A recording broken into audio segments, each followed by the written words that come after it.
السلام علیکم۔ آج جمعرات ہے، نومبر کی 24 تاریخ۔ پاکستان میں اس وقت شام کے 7، بھارت میں 7:30، اور یہاں ہمارے اسٹوڈیوز کے گھڑیوں میں صبح کے 9 بج رہے ہیں۔ وائس آف امریکہ واشنگٹن کی اردو سروس سے میں ہوں خالد حمید، خبروں کے ایک بلٹن کے ساتھ۔ وزیر اعظم پاکستان شہباز شریف کی جانب سے بھجوائی گئی سمری پر صدر مملکت ڈاکٹر عارف علوی کے دستخطوں کے بعد جنرل عاصم منیر پاکستان کے نئے آرمی چیف مقرر کر دیے گئے ہیں۔ General Sahir Shamshad Mirza chairman joint chiefs of staff committee ہوں گے۔ وفاقی وزیر اطلاعات مریم اورنگزیب نے جمعرات کو سوشل میڈیا پر ایک پوسٹ میں بتایا تھا کہ وزیر اعظم شہباز شریف نے آئینی اختیار استعمال کرتے ہوئے لیفٹیننٹ جنرل ساحر شمشاد مرزا کو chairman joint chiefs of staff committee اور لیفٹیننٹ جنرل عاصم منیر کو chief of the army staff مقرر کرنے کا فیصلہ کیا ہے۔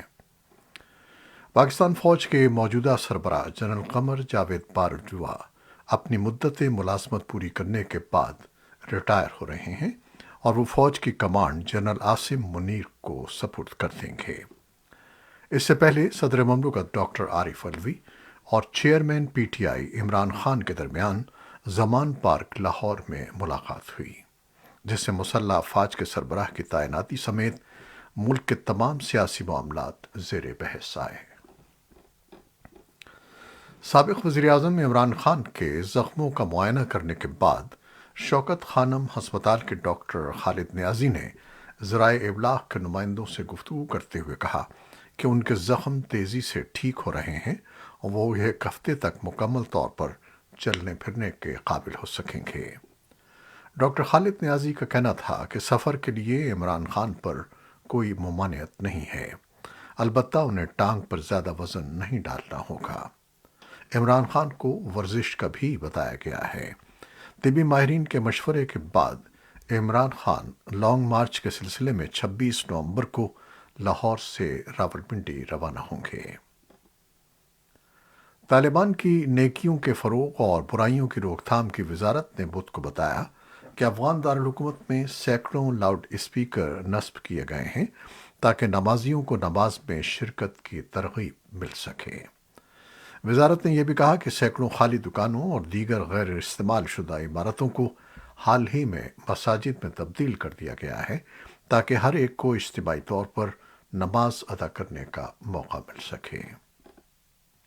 امریکہ میں آج وفاقی تعطیل ہے کیونکہ ہر سال نومبر کی چوتھی جمعرات کو تھینکس گیونگ یا یوم تشکر منایا جاتا ہے۔ یہ وہ دن ہے جب امریکی اپنے خاندان اور دوستوں کے ہمراہ اکٹھے ہو کر خصوصی دعوت اور ضیافت کا اہتمام کرتے ہیں اور زندگی کی نعمتوں کی بہتات پر خدا کا شکر ادا کرتے ہیں۔ اس تہوار کو امریکی معاشرے میں انتہائی مقام حاصل ہے۔ اس خصوصی تہوار کے کھانوں میں میز پر مرکزی حیثیت مرغ کی طرح کے مگر اس کے سائز سے کافی بڑے ایک پرندے ٹرکی کو حاصل ہوتی ہے، جس کے ساتھ مکئی، پھلیاں اور کئی دوسری ڈشز بھی رکھی جاتی ہیں۔ اس موقع پر امریکہ بھر میں لاکھوں ٹرکی قربان کیے جاتے ہیں۔ مشرقی یوکرین میں بدھ کے روز ایک روسی راکٹ ایک ہسپتال کے میٹرنیٹی ونگ پر گرا، جس کے نتیجے میں ایک نوزائیدہ بچہ ہلاک اور ایک ڈاکٹر شدید زخمی ہو گیا۔ رات کو ہونے والے دھماکے نے چھوٹے شہر کے اس ہسپتال کو اینٹوں کا ڈھیر بنا دیا اور طبی سامان کمپاؤنڈ میں بکھر گیا۔ یوکرینی حکام دنیا سے مطالبہ کر رہے ہیں کہ وہ روس کی جانب سے یوکرین کے شہری بنیادی ڈھانچے کو نشانہ بنانے والے فضائی حملوں کے خلاف کارروائی کرے۔ یوکرین کے وزیر خارجہ دمیترا کولیبا نے جمعرات کو ٹویٹ کیا کہ روس غیر مسلح شہریوں کے خلاف انتہائی بزدلانہ اور وحشیانہ جنگ جاری رکھے ہوئے ہے۔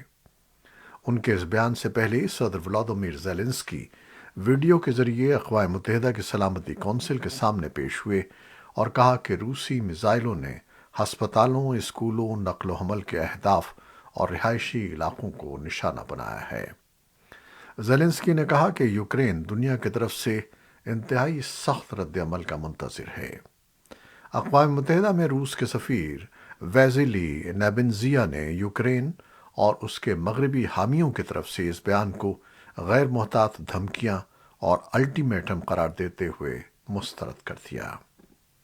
روسی فضائی حملوں سے بدھ کے روز یوکرین کے متعدد شہروں بشمول دارالحکومت کیف میں بجلی بند ہو گئی، اور حکام نے بتایا کہ ایک فضائی حملے میں 3 افراد ہلاک ہو گئے۔ انٹرنیشنل ایٹامک انرجی ایجنسی یا IAEA نے کہا کہ یوکرین کا زاپورژیا نیوکلیئر پاور پلانٹ ایک بار پھر بیرونی بجلی تک رسائی سے محروم ہو گیا، اور اسے اپنے ہنگامی ڈیزل جنریٹرز پر انحصار کرنا پڑا، جو اسے ری ایکٹر کولنگ اور دیگر ضروری جوہری تحفظ کے لیے درکار ہیں۔ IAEA کے ڈائریکٹر جنرل رافائل ماریانو گروسی نے بارہا یہ کہا ہے کہ جوہری پلانٹ کے قریب لڑائی روک دی جائے تاکہ جوہری تباہی کے امکان سے بچا جا سکے، لیکن اس کا کوئی فائدہ نہیں ہوا۔ امریکہ نے یوکرین کے بنیادی ڈھانچے پر حملے جاری رہنے کے بعد اعلان کیا کہ وہ کیف کو مزید $400 ملین مالیت کا گولہ بارود اور جنریٹر بھیج رہا ہے، جس کے بعد 9 ماہ سے جاری جنگ کے دوران امریکی امداد کی رقم $19 بلین سے زیادہ ہو گئی ہے۔ اقوام متحدہ کے انسانی حقوق کے سربراہ والکر ترک نے ایرانی حکام پر زور دیا ہے کہ وہ مظاہرین کے خلاف طاقت کے غیر ضروری اور غیر مناسب استعمال کو روکیں۔ جنیوا میں اقوام متحدہ کی انسانی حقوق کونسل کے ایک اجلاس سے آج جمعرات کو خطاب کرتے ہوئے ترک نے کہا کہ ایران انسانی حقوق کے مکمل بحران سے دوچار ہے۔ انہوں نے کونسل کو بتایا کہ حکام نے مظاہرین کے خلاف براہ راست گولہ بارود، آنسو گیس اور لاٹھیوں کا استعمال کیا ہے، اور مظاہرے شروع ہونے کے بعد سے اب تک 300 سے زائد افراد ہلاک ہو چکے ہیں۔ کونسل میں ایران کے نمائندے نے تحقیقات کے بارے میں ہونے والی بحث کو شرمناک اور مایوس کن قرار دیا۔ اس سے قبل جرمنی کی وزیر خارجہ اینالینا باربک نے ایک بیان میں کہا کہ ہماری تمام کوششیں ان لوگوں کے لیے ہیں جو جرأت اور وقار کے ساتھ اپنے حقوق کا مطالبہ کرتے ہیں۔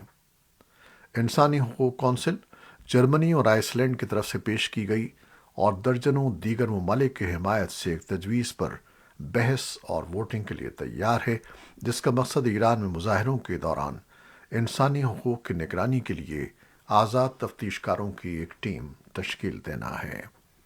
جنیوا میں ہونے والا اجلاس ایران پر مظاہرین کے خلاف کارروائی پر دباؤ ڈالنے کی تازہ ترین بین الاقوامی کوشش ہے۔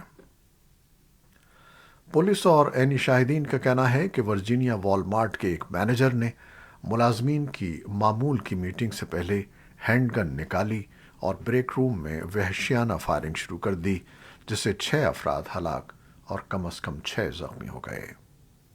4 روز میں ملک کی یہ دوسری ہائی پروفائل اجتماعی شوٹنگ تھی۔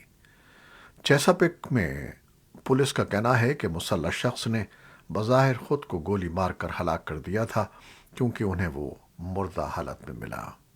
اس کی شناخت 31 سالہ آندرے بنگ کے طور پر کی گئی، جو رات کی ٹیم کا لیڈر تھا اور سن 2010 سے والمارٹ کے ساتھ تھا۔ منگل کی رات کی جانے والی شوٹنگ کا کوئی واضح مقصد نہیں تھا۔ وہاں کام کرنے والی ایک خاتون برائنا ٹائلر کا کہنا ہے کہ اسٹاک کا انتظام دیکھنے والی ٹیم بریک روم میں جمع ہوئی جب بنگ نے عملے پر گولی چلا دی۔ چین میں سرکاری اعداد و شمار کے مطابق کووڈ کیسز وبا کے آغاز کے بعد دوبارہ بڑھ گئے ہیں، حالانکہ حکومت کی جانب سے سخت لاک ڈاؤن اور سفری پابندیوں پر مشتمل زیرو ٹالرنس کی پالیسی اپنائی گئی ہے۔